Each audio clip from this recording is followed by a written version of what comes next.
My से doctor Asad Monis. हम एक छोटा सा मैसेज देना चाहते हैं उन सभी प्यारे बच्चों को जो नीट की तैयारी कर रहे हैं या जो नीट के एस्पिरेंट्स हैं कि देखिए, ये अभी नीट का जो पेपर कैंसिल हुआ, वाकई इसने एक नेगेटिव इम्पैक्ट डाला है उन सभी बच्चों ने जो पूरी तैयारी के साथ एग्ज़ाम दे रहे थे और जिनको इस एग्ज़ाम के ज़रिए से अपनी सिलेक्शन की उम्मीद थी। और ख़ास करके जब एग्ज़ाम दे के आए, अपने मार्क्स देखे, तो बहुत सारे बच्चों को लगा होगा कि अब हमारा सिलेक्शन होने वाला है। लेकिन आप इसमें छोटा सा कुछ चीज़ों को ये समझिए कि देखिए, ये नीट का एग्ज़ाम कैंसिल हुआ है, ये हमारा एडमिशन या हमारा सिलेक्शन या हमें दोबारा एंट्रेंस देने का मौका नहीं कैंसिल हुआ है, बल्कि ये सिर्फ वो हमारा एंट्रेंस जो हमने दिया था वो कैंसिल हुआ है। एक नेक्स्ट डेट हमें मिल गई है जो अब 21 जून को होना है। तो इसकी वजह से हम इतना स्ट्रेस आज बहुत सारे बच्चों ने ले लिया कि कुछ बच्चे डिप्रेशन एंग्जाइटी में चले गए, कुछ ने सुसाइड के लिए अटेम्प्ट किया और कुछ बच्चों ने तो सुसाइड भी कर लिया। ख़ास करके जो अभी लेटेस्ट केस हुआ है जिस बच्ची ने सुसाइड किया।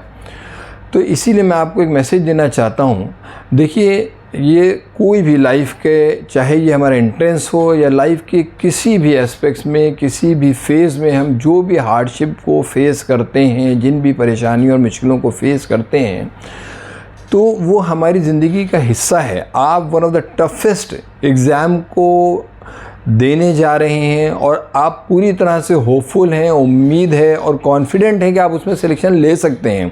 तो जब आप पढ़ाई में, आईक्यू लेवल में इतना मजबूत हैं, तो हमको मेंटली भी ये मजबूत होना चाहिए कि लाइफ के जो भी फेजेस आएंगे हम उसको स्ट्रांगली और पॉजिटिवली फेस करेंगे और उसको हम उसी तरह से बीट करेंगे जिस तरह से हम नीट के एंट्रेंस को बीट करने के लिए कॉन्फिडेंट हैं।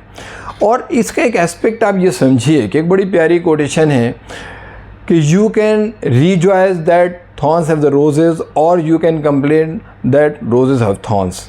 कि ये दो हमारी सोच, हमारे एटीट्यूड, हमारी मेंटालिटी के दो डिफरेंट पहलू हैं। एक तो ये है कि हम इस बात के लिए उदास हो सकते हैं कि गुलाब के बीच में कांटे भी हैं, या इस बात के लिए खुश हो सकते हैं कि कांटों के बीच में एक बेहतरीन गुलाब है। तो अगर ये एक नेगेटिव एस्पेक्ट है हमारा कि नेगेटिव, यूँ कहिए कि एक चीज़ है कि एग्ज़ाम कैंसिल हुआ, तो उसका एक पॉजिटिव ये भी है कि आपको फिर से एक दूसरा चांस मिल रहा है। अब 3 कैटेगरी के बच्चे थे, वो थे जिनका फर्स्ट अटेम्प्ट था, तो उनको कम से कम एक चांस मिला फॉर्मेट को देखने का। अब जब दोबारा देंगे तो उनके पास मालूम है कि किस फॉर्मेट में एग्ज़ाम्स होते हैं, क्या है, तो कंपैरेटिवली ज़्यादा अच्छे माइंडसेट के साथ दे देंगे। दूसरे वो बच्चे हैं जिनको लगा था कि काश मैं थोड़े से और एफर्ट कर लिया होता, कुछ और मैंने अटेम्प्ट कर लिया होता तो मेरे नंबर ज़्यादा आते, मैं सिलेक्शन ले लेता, तो उनको तो दूसरा मौका मिल गया अपनी उस कमी को ओवरकम करने के लिए, पूरा करने के लिए। वो इसमें लग के अच्छे से पढ़ लें ताकि वो जो उनकी चीज़ें कमी रह गई थी वो पूरी हो जाएं और ये जो मौका मिला है इसमें हम अपना सिलेक्शन करवा लें।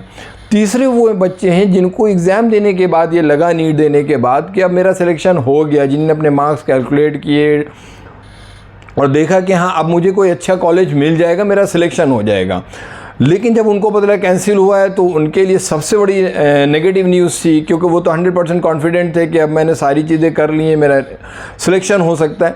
तो आप भी एंग्जाइटी मत लीजिए, आप भी उदास मत होइए, नेगेटिव मत सोचिए, बल्कि आप ये सोचिए कि जब उसमें मेरा सिलेक्शन हो गया तो दोबारा एग्ज़ाम आएगा तो उसी सिलेबस में से, जिस सिलेबस में से आया था और हमने उतना पढ़ रखा था और हमारा सिलेक्शन हो रहा था।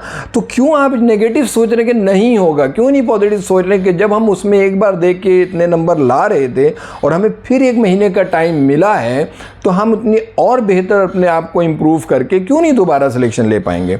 इसलिए मेरी आपसे रिक्वेस्ट है कि आप लोग बिल्कुल भी नेगेटिव मत सोचिए, पॉजिटिव माइंडसेट रखिए। आप पॉजिटिव अप्रोच के साथ इस बचे हुए, इस मिले हुए मौके को पूरी तरह यूटिलाइज़ करिए और फोकस्ड होके पॉजिटिव माइंडसेट से जाइए कि हम ज़रूर अब की जो चीज़ें कमियां छोड़ चुके हैं उन कमियों को पूरा करके 100% सिलेक्शन लेंगे। माइंडसेट पॉजिटिव रहेगा तो आप लाइफ में किसी भी एग्ज़ाम में, किसी भी फेज़ में कहीं भी सक्सेसफुल हो सकते हैं। और एक लास्ट मैसेज मैं ये कहूँगा, याद रखिएगा कि हम किसी भी एग्ज़ाम में या किसी भी एंट्रेंस में फ़ेल होते हैं, इसका बिल्कुल मतलब ये नहीं कि हम लाइफ में फ़ेल हो गए हैं। लाइफ में फ़ेल होना अलग है और एग्ज़ाम्स में फ़ेल होना अलग है। ये तो ज़िंदगी के बहुत सारे इस तरह के एंट्रेंस होंगे, एग्ज़ाम्स होंगे, अगर उसमें इस तरह की हार्डशिप्स आती हैं, मुश्किलें आती हैं, it's a part of life. बहुत सारे लोग आज ऐसे भी हैं कि जो बहुत बार कई अटेम्प्ट्स में चीज़ों में फ़ेल हुए या नहीं कामयाब हो पाए और उसके बाद वो सक्सीड किए हैं, कामयाब हुए हैं और लाइफ के बहुत ऊंचे मकाम पे पहुँचे हैं। तो इसलिए पॉजिटिव माइंडसेट रखिए, आपको एक बेहतरीन मौका फिर से मिल रहा है, आपको एक टाइम और तैयारी करने का मिल गया है। पॉजिटिव माइंडसेट के साथ, पॉजिटिव अप्रोच के साथ तैयारी करिए, इस मिले हुए मौके का भरपूर फ़ायदा उठाइए और जो कमी रहेगी उसको पूरा करके सिलेक्शन ले लीजिए।